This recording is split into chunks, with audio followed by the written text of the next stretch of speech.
అస్మద్గురుభ్యో నమః. శ్రీమతే రామానుజాయ నమః. మంచి మాట.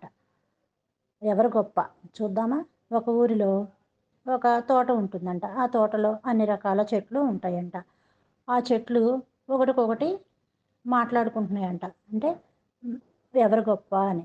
అందులో ఒక మామిడాకు అందంట, ప్రతి శుభకార్యంలోనూ నేను తప్పనిసరి, నేను లేనిదే ఏ శుభకార్యం జరగదు అని అంటుందంట గర్వంగా. అప్పుడు దేవుడు చిన్నగా నవ్వి తలుపు గుమ్మానికి తలకిందులుగా వేలాడి శిక్ష విధించాడంట. అందులోకి కరివేపాకు అంటుందంట, వంటల్లో నేను లేనిదే రుచి లేదు అని అంటుందంట గర్వంగా. తినేటప్పుడు కరివేపాకును ఏరిపారేసే ఆలోచనను మనిషికి కలిగించాడు ఆ దేవుడు. తర్వాత అరిటాకు అంటుందంట, ఈ మనుషులు భోజనం చేయడానికి నన్ను వాడతారు, నేను మీకంటే గొప్ప అని అంటుందంట. దేవుడు ఆలోచించాడు.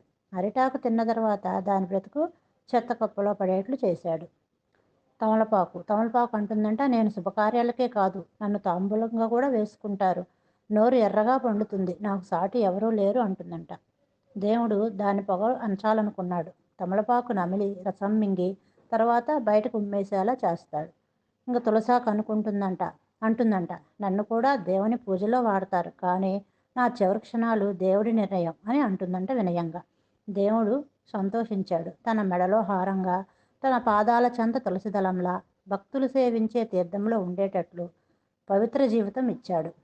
దీనివల్ల నీతి ఏంటంటే, నేను నా వల్లే అనే అహంకారంతో ఉన్నవారు పతనం చెందుతారు, వినయంగా ఉన్నవారు ఉన్నత స్థానం పొందుతారు.